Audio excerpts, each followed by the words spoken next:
Ladies and gentlemen, good morning. It's a great pleasure and opportunity to be here to talk about one of the most important sites in Iraq now. It was excavated for a long time, and it was the Ḥarmal. It is now in Baghdad, in the center of Baghdad, and aḍ-Ḍibāʿī, Zaralulu. Between the several archaeological sites in the vicinity of Diyala area, near the center of the capital Baghdad, is that small ruin, of course, city. Sometimes they read it Zaralulu or Zaralulu, modern aḍ-Ḍibāʿī. It's about 2.5 kilometers away northwest from the old Šaduppûm. As I said, it's modern, of course, Ḥarmal, and it is now in the center of Baghdad. The importance of the Šaduppûm and Zaralulu text appears from the fact that they come with an archaeological context. With these facts, we are able to identifying archives holders and the archival producers. In Ḥarmal, we found about 3,000 tablets. And this is Baghdad, and Ḥarmal is in the middle of Baghdad. And you see the satellite built is Ḥarmal, and here is where I don't have it, but it is very near 2 kilometers and half, very near to Šaduppûm. This is the new plan from Ḥarmal. We work a long time on this material with Peter Miklos and in Heidelberg, and we have a new plans for it. We have a very few information about the old excavation from Ḥarmal. Now we are able to have a new material, and I think it will be soon published in 3 books. The material of Ḥarmal. We have the Sarai, the administrative building, and we have the main temple of Šaduppûm. It is the Lion Temple, and we have many of these small temples. And the last excavation in Ḥarmal with Peter Miklos, we have this building too.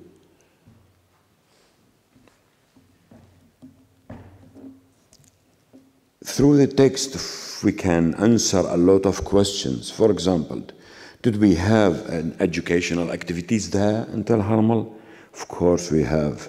We have many writers in Šaduppûm, of course, Ḥarmal, and a lot of lexical and school texts, which I now want to show it to you.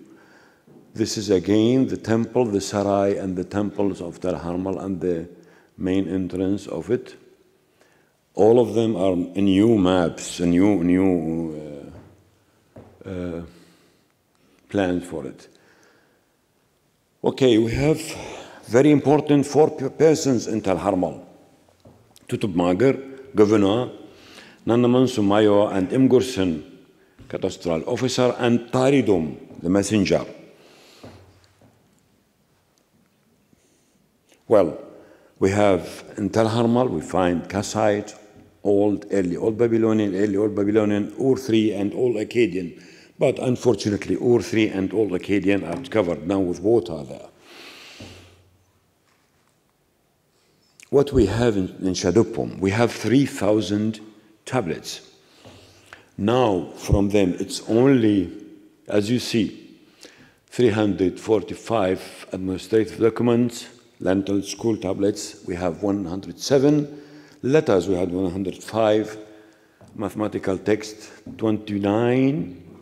And literary text, 23. And Gilgamesh Epos, of course, and Ešnunna law, both of them 2. Cuneiform tablets, geographical list 2. And Jullabil alphabet A. It's now only this from the 3,000 are published. The archives, we have a lot of archives there. Unfortunately, till today, it's not, as you see, it's not a lot of the documents or from the tablets are published. Now we are working on it. I give my students, for example, a lot of text now for MA and PhD degrees to publish all the text in Ḥarmal, and I think and I hope soon it will be, everything it will be published, and now we can complete all the view of Ḥarmal, what it was. But till now we have these archives.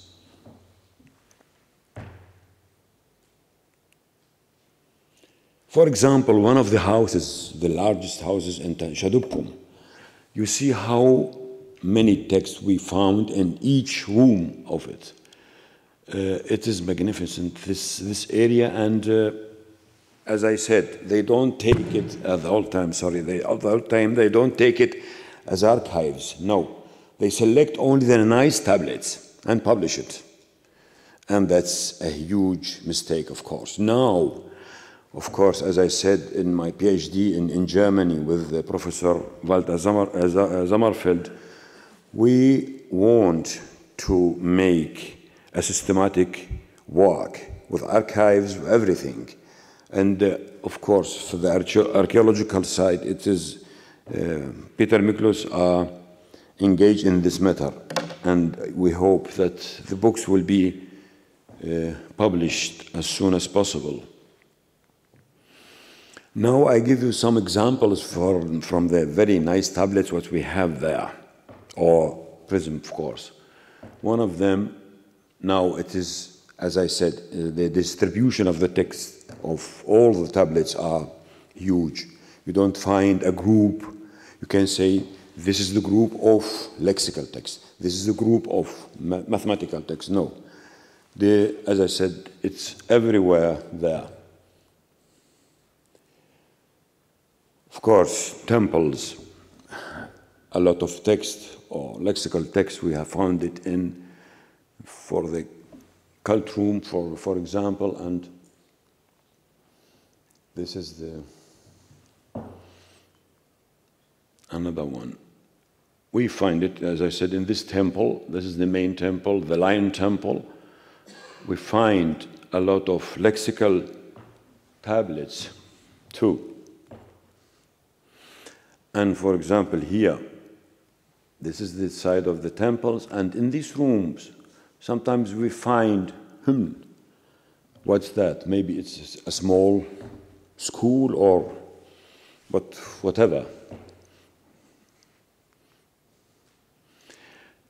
The administrative building, as I write my PhD about all the building and the text in the building.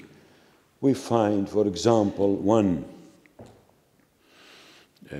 from Ešnunna, we find it in another room, not together, but in the same building. We find 8 lexical in this room. And, yeah. Of course, a lot of letters here in this building. And here too, houses, private houses, a lot of text and private houses.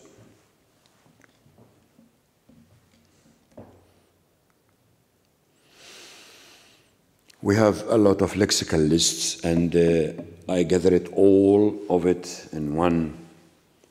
We said in the future it will be in one volume, and it is, I think, more than 45 lexical tablets, and it was a project with Manfred Krebanek in Jena, and I think it will be, as soon as possible, will be published too.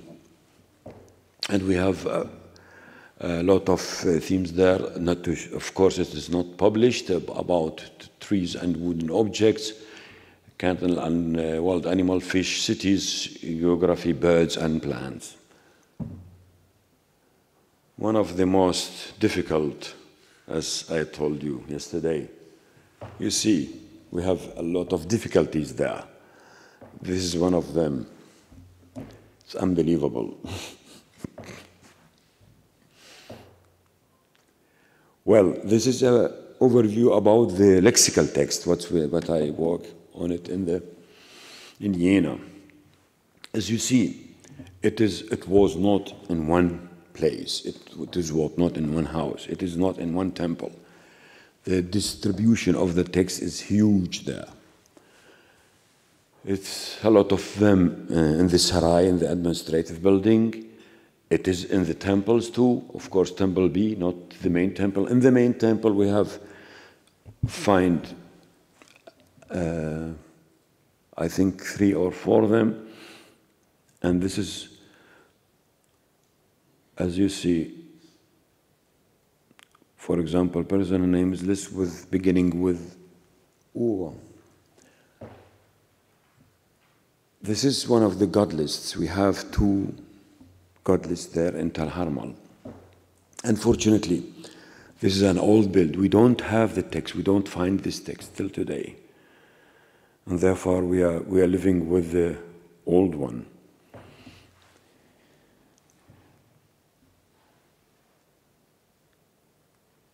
And this is the Ḥarmal god list B as a cylinder.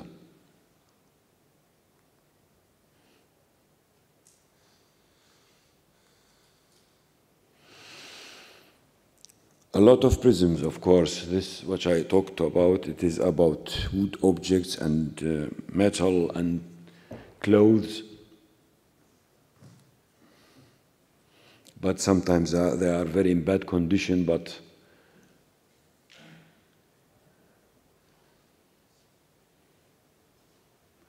this is a list about, this is a copy with our beginning personal names list.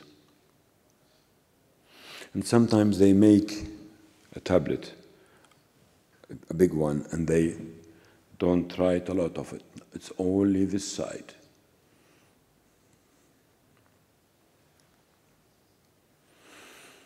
Again, it's one of them.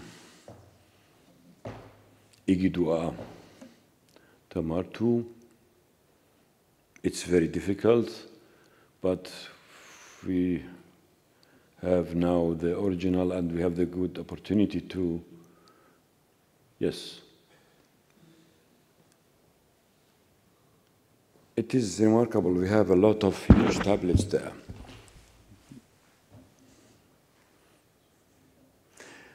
It is published in Sumar. It's on an old one. It is the Ḥarmal geographical list. It was in the sarai, the administrative building. This is part of it, and it's not published. It's a new one. Yes. We find this in the temple, of course. One of the biggest tablets there. And we will talk about the nice colophon now. This is another one.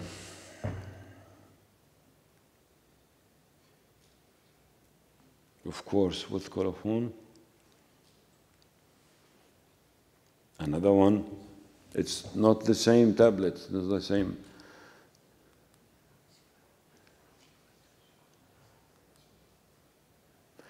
And a lot of fragments about wooden object. This is one. It is in Sulaimaniya Museum. Now, it's about wooden objects too. It belongs to Ḥarmal.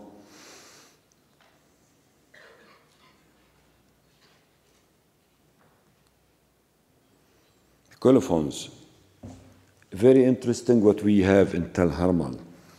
About these tablets, they write, of course, the writer and his name, not always, but Nisaba and Chaya, it's always there.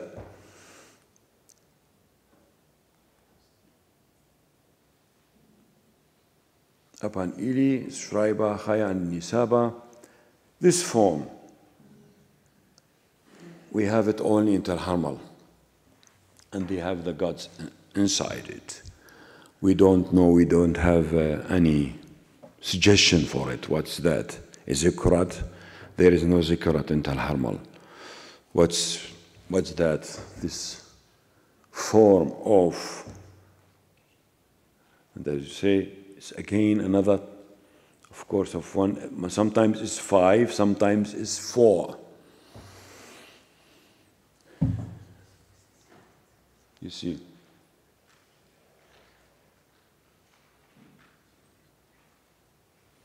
And only the gods inside it, not the writer. I mean, and sometimes only Chaya on Nisaba, and sometimes with Ešnunna.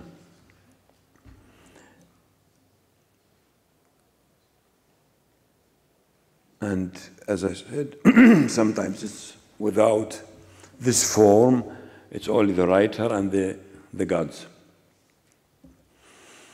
Of course, one of the most important evidence, we have this, I got a cylinder, it told us that Bilgasher, it was the local god of Šaduppûm. And we find it in one of the temples, the double temple. Here is that.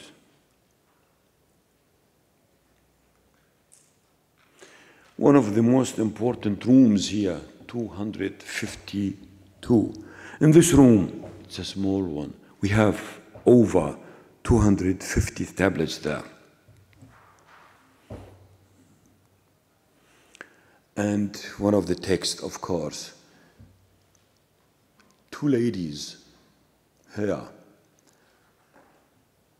are, of course, this name we are not sure, but it was 2 ladies are responsible for the slave purchase.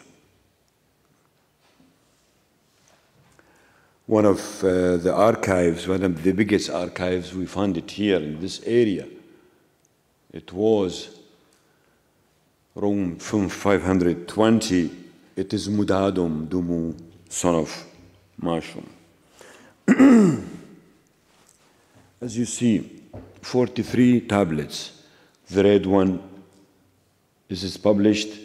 Of course, the yellow one, it's not published, not all the archive. And I'll try now to gather all the tablets in one unit and to see what we have. But it's difficult to get all the tablets here. As I said,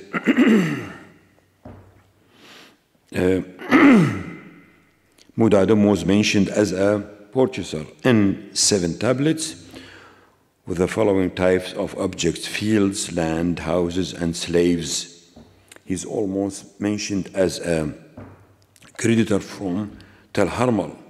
In another collection from level 3, of course, the other one, of this archive, he seems to be an important man in the city, possible a big merchant. Imgursen, son of Mudadum, his son, maybe. It seems that the important position of Mudadum passed to his son after his death. One of the most important archives we have there, as you see, as it's in the pulley, we find it in this house, this one. Of course, between them was a lot of tablets, but only in this house we have this nice pulley. We have a magnificent pulley archive which find in one house, but in different rooms. It provides us with the rich information about economic activities through the delivery or producing of bricks from 2 different sites, Torino and Shakirza. This is I publish it in Cascal, and I make it in a systematic way because they find it, the archaeologists, they find it in situ, one together as a chain. And unfortunately, the archaeologists, they pick all the pulleys and they don't make it as it was, the following of the pulley. and that was very difficult. It's published in 2 articles. I have it in Cascade 9, and Muhammad and Ismail, they publish it in Sumar, but the reading from them are different from mine. I don't know. We have a lot of, as I said, a lot of lentil soul, of course, for the student. A lot of them, 107. It's not all of them published till now.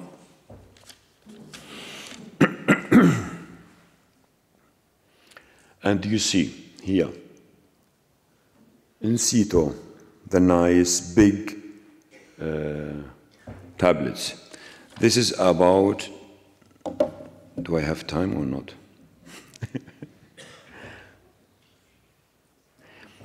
Now you see about Tell Ḥarmal all the information. About aḍ-Ḍibāʿī.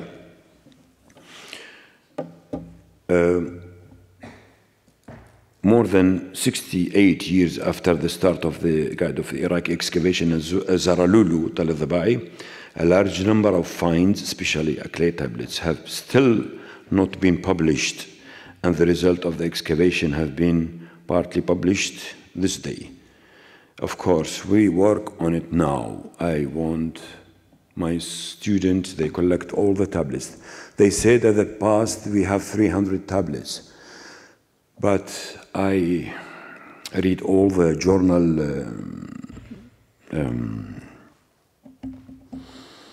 wie heißt das? Excavation journals and the main inventor book, and it's about more than 516 tablets. It's not 300 until Ḍibāʿī. Till today, we have from them, it's only 69 published.